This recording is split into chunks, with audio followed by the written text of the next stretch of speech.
Je vais bien, vous? Dieu merci, tout va très bien. Et la petite famille? La petite famille se porte bien. Dieu merci. Donc, on va vous laisser la parole. D'accord, merci de me donner la parole. Je salue toute la classe. Dans le code CI 225, il est minuit 25 minutes. Nous sommes le mercredi 3 avril 2024. Réunion d'urgence au siège du PPACI. Cette réunion est présidée par le président du PPACI, M. Koulou Laurent Gbagbo. Pourquoi une réunion à pareille heure? Selon ma source, le président du PPACI est très remonté depuis l'annonce d'être candidat à la présidentielle 2025. Une lecture de la situation politique faite par lui-même est que cette annonce de sa candidature n'a pas eu l'effet de boule de neige tant souhaité. Bien au contraire, cette candidature a suscité un dégoût de la part des Ivoiriens très lucides. Étaient convoqués à cette réunion d'urgence les personnalités nommées à des postes clés. Ce sont la partie civile, M. Danon Djedje, M. Hubert Oulaï, M. Assoa Adou, et également présent à cette réunion Damana Pikas, Kone Katina, Brogrebe et Kucheri Balé. Mon informateur m'a aussi dit que des partis comme le COGEP de Blé Goudé, le leader de Mamadou Koulibaly, le parti de Hervé Simon ont décliné cette invitation, vu la tournure que les événements du CNT ont occasionné comme mort. Surtout que certaines personnes ont changé leur veste de par la suite. Était présent à cette réunion nocturne l'aide militaire du PPACI, représenté par la personne de Dogo Blé, fraîchement sorti des geôles du PPACI suite à une grâce présidentielle. Était présent à cette réunion la milice pure et dure du PPACI. Cette réunion a débuté sans ordre du jour, vu qu'il était déjà minuit. Le président du PPACI a pris la parole en remerciant ses collaborateurs et a enchaîné.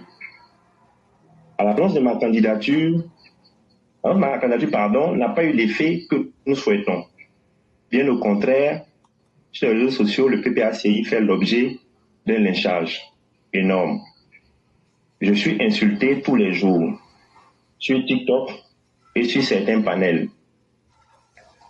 Nos cyberactivistes Gore n'arrivent plus à avoir les coudées franches avec les autres cyberactivistes. Et cela trouble mon sommeil. Alors, que faire pour remédier à cela? Et quelles sont les stratégies que nous allons mettre en place pour imposer ma candidature? La parole est libérée. Monsieur le Président Laurent Gbagbo, je suis votre fils. Je représente tous les gars durs du PPACI. Je suis un panel, j'ai pris la parole et j'ai été très clair. Pendant 10 ans, nous avons été patients. Nous avons espéré du dialogue et la réconciliation. Et jusqu'en 2024, nous sommes encore au même point de départ. Rien n'a changé. L'heure est venue de nous imposer, au travers des marches, une extrême violence sur toute l'étendue du territoire de notre pays. Et toutes les personnes qui vont se mettre au travers de notre marche seront brûlées vives. Nous allons rendre ce pays à feu et à cendre. Nous allons identifier toutes les gares qui appartiennent à ces moutons du RDR et les magasins leur servant de commerce. Nous allons tous les brûler. Nous n'allons pas nous limiter à cela. Nous allons identifier leurs domiciles respectifs et s'attaquer à leurs familles aussi, à la guerre comme à la guerre. Merci mon cher fils. Merci pour ton soutien et merci à tous ceux ou celles qui ne sont pas présents.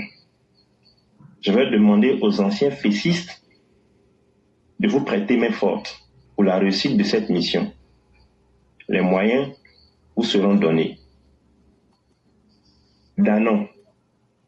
Danon, tu dors? Non, président. Tu as la parole. Mais avant, je voulais faire un petit commentaire sur ta prise de parole, où tu disais que le match retour va avoir lieu. Sur quoi tu comptes exactement pour le dire, mon frère? Monsieur le Président, nous pouvons solliciter le peuple bêté, comme nous l'avons fait pour les peuples guéris. Cela a bien marché, même s'ils se sont fait massacrer par la suite. Nous pouvons aussi réveiller la cellule dormante des escadrons de la mort, afin de pouvoir éliminer tous nos opposants.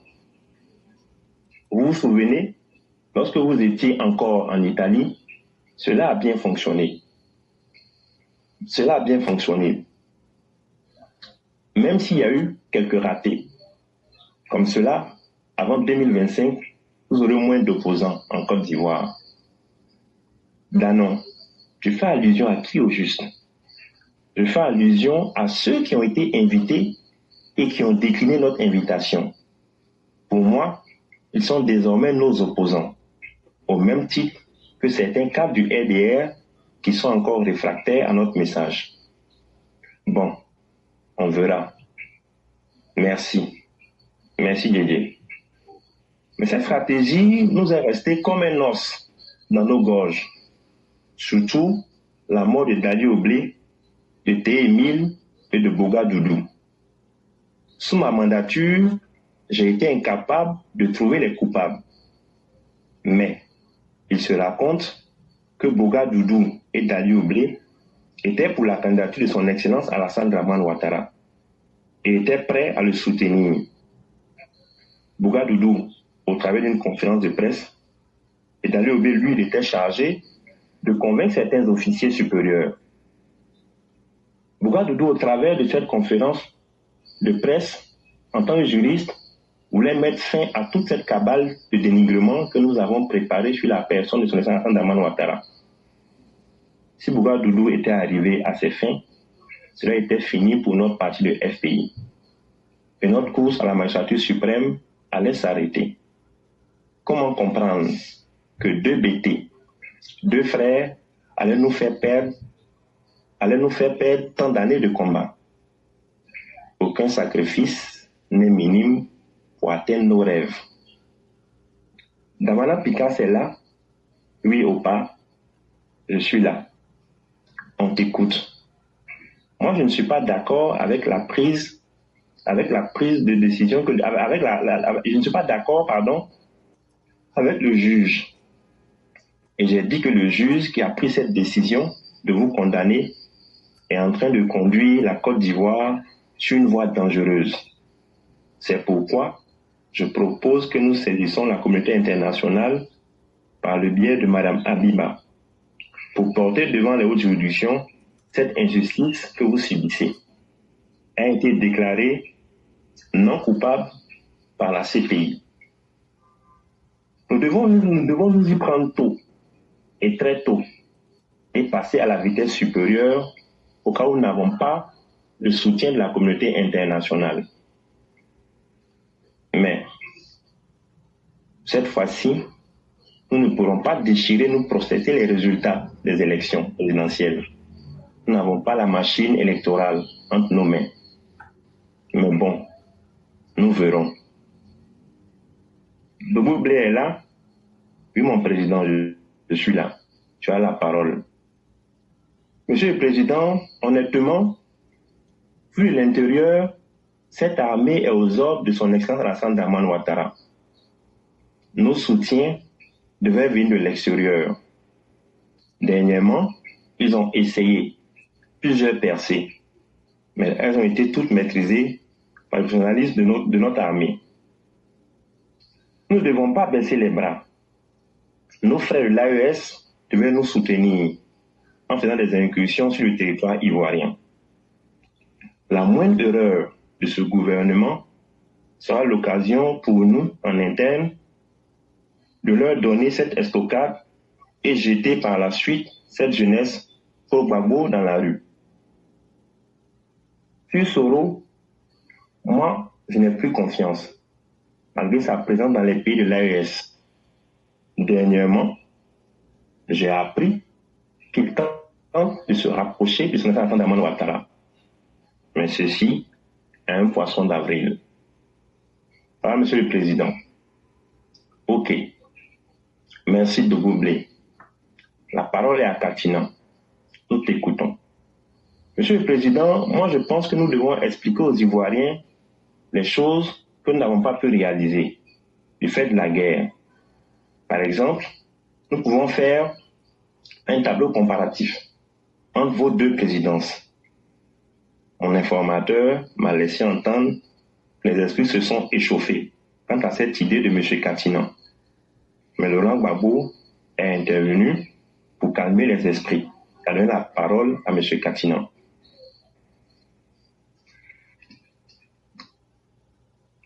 Monsieur le Président, sous votre mandature, il y a eu la division. Nous sommes d'accord pour cela. Il y a eu des personnes qui ont été exterminées. Il y a eu des déchets toxiques, le charnier, zéro université. Le chômage était à son comble. L'article 225 a fait rage. Aujourd'hui, nous prenons l'article 2025. Il avait la facilité pour danser la rue Princesse. Nous avons remporté 0 canne, 0 stade, et ainsi de suite. Mais du fait de la guerre, nous pouvons inverser cette tendance en votre faveur. Vous savez, les Ivoiriens sont beaucoup analphabètes. Ils sont dans le fanatisme. Pas question, rétorqua de Boublé. Le faire, M. Katinan, serait ouvrir un boulevard à son excellence Alassane Dramane Ouattara. Et toute l'assistance était d'accord avec lui. À sa suite, Laurent Gbagbo prit la parole en remerciant ses collaborateurs et mit fin à la réunion en disant ceci. Dans l'ensemble de vos idées et de vos propositions, je retiens que nous sommes devenus faibles, et très faibles d'ailleurs. Nos adversaires sont devenus forts, et très forts d'ailleurs. Merci encore d'être venus. Nous trouvons très certainement pour d'autres échanges. Dieu vous accompagne dans vos demeures respectives. Chers Ivoiriens épris de paix et feux de développement, qui est mieux guidé? Celui qui marche face contre terre ou celui qui marche redressé sur le chemin droit? Je vais vous présenter les 2 tableaux de ces 2 bilans présidentiels. Mais avant, je voulais parler un peu de la dette.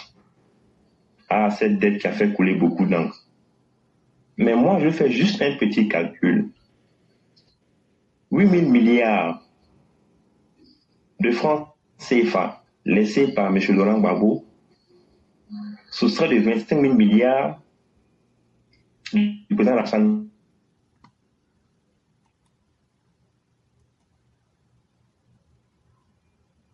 Dramane Ouattara.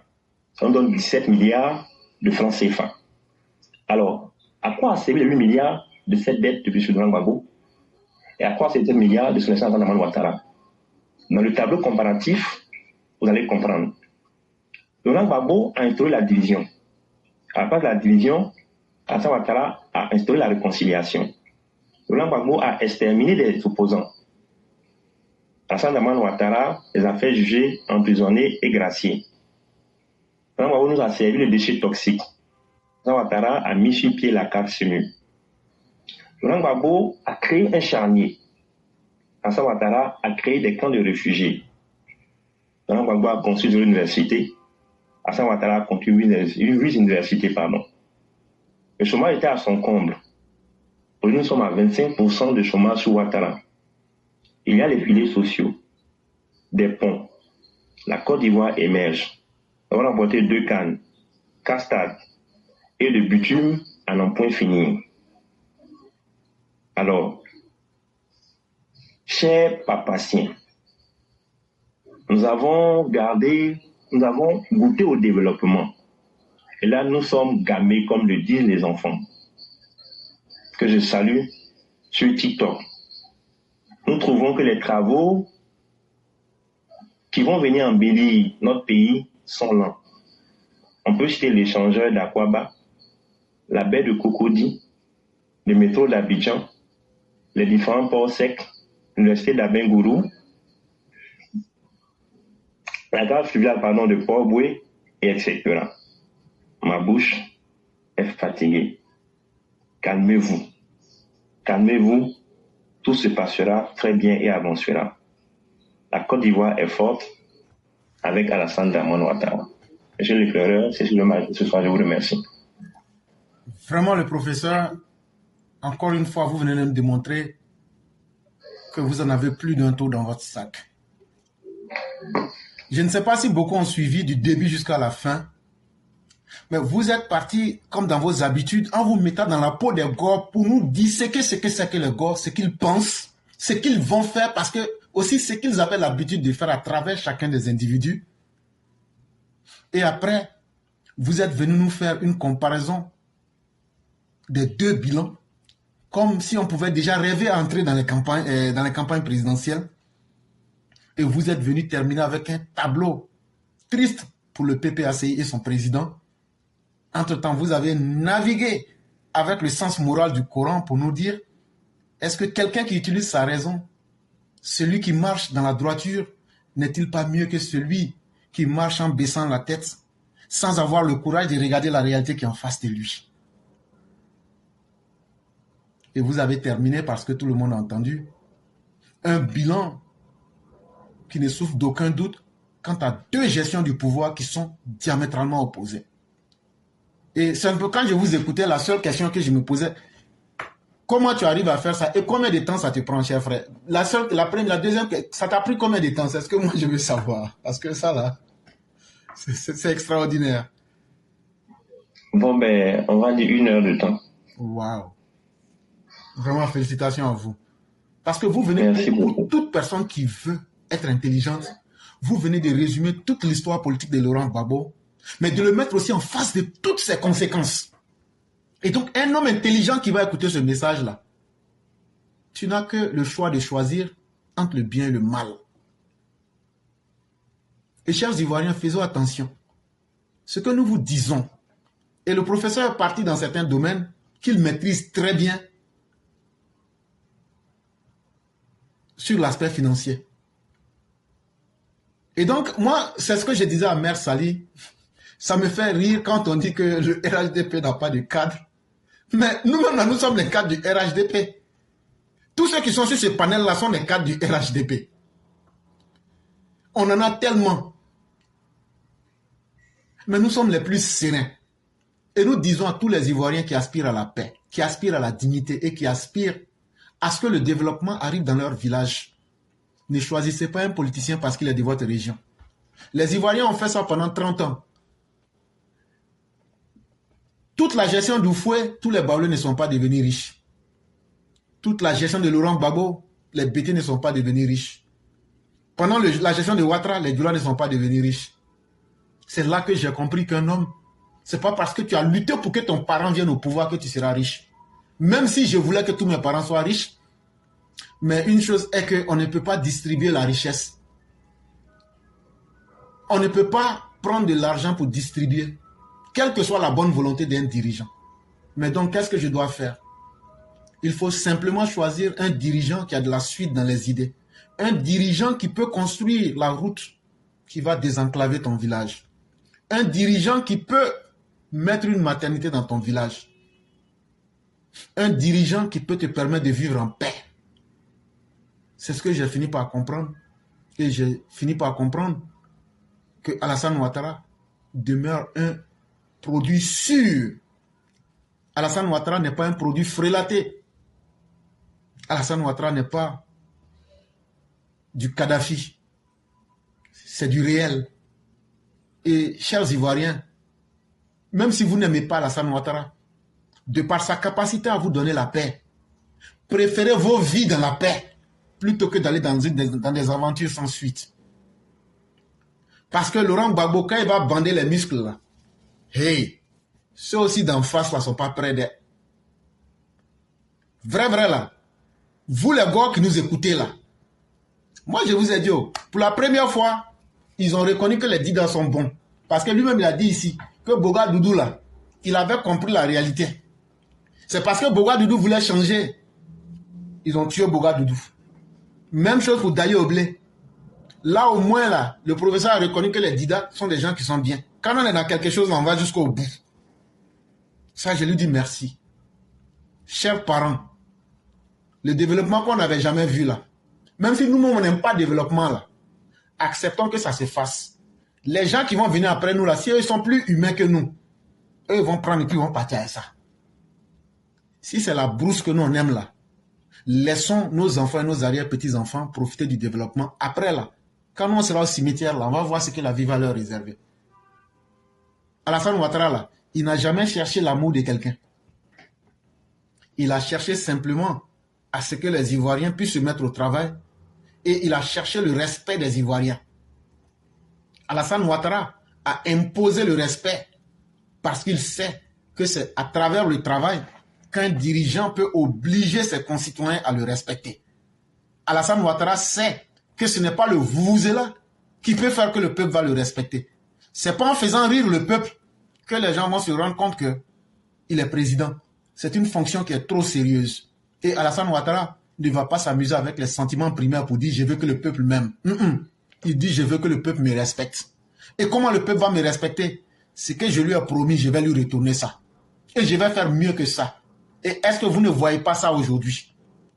Entre un plaisantin et un homme sérieux, si tu vas choisir le plaisantin, c'est que tout ce qui va t'arriver dans ta vie, là, tu le mérites. Maintenant, la seule chose qui leur reste, c'est la carte de la violence. Mes chers parents de l'Ouest, sincèrement, je ne vais pas vous blaguer.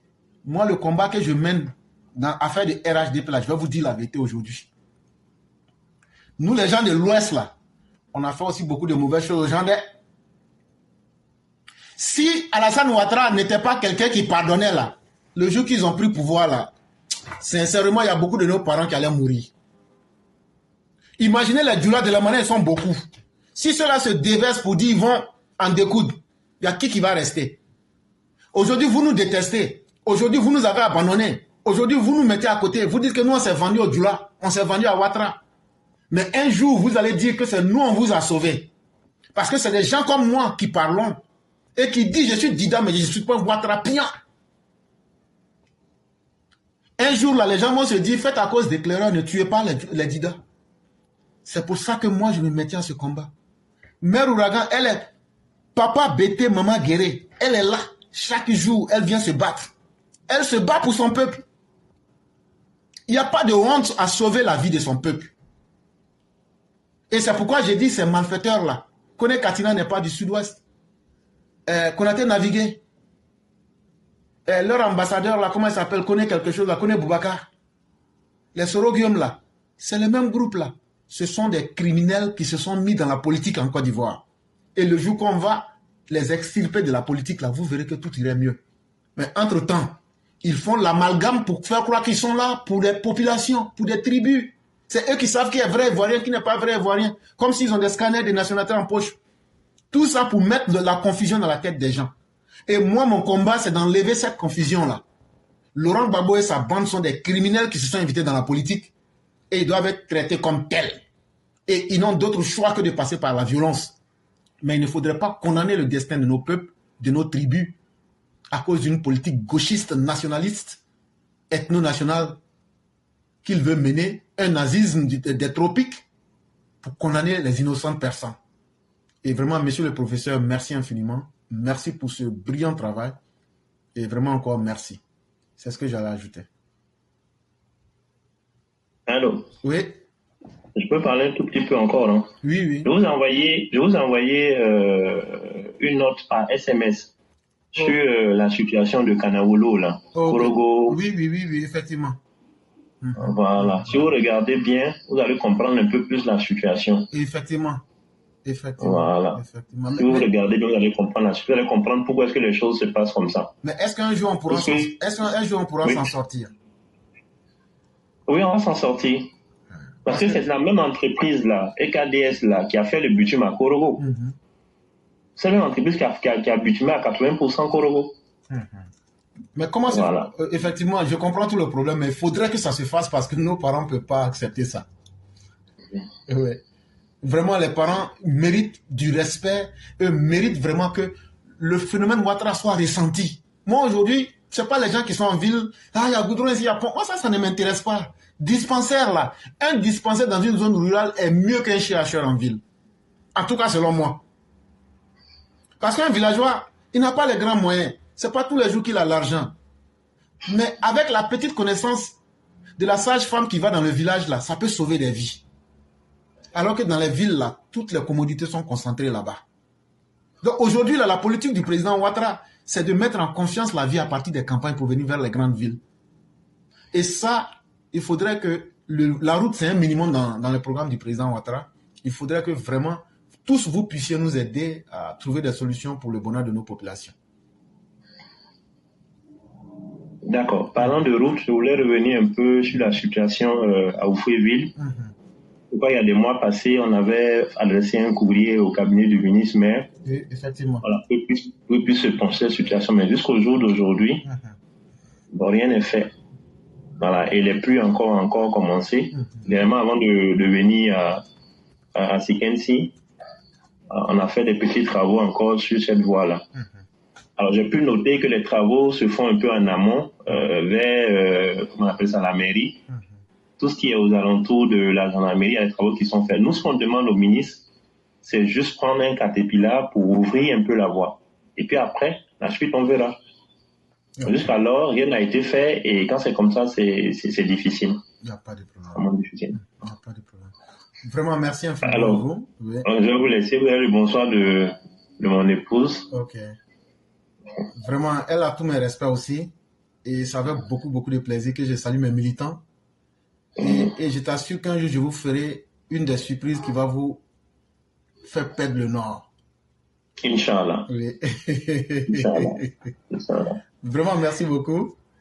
Ok, merci. Il n'y a pas de problème. Et donc, excellente soirée à vous et à toute la famille. Merci beaucoup. Merci. Il n'y a pas de problème.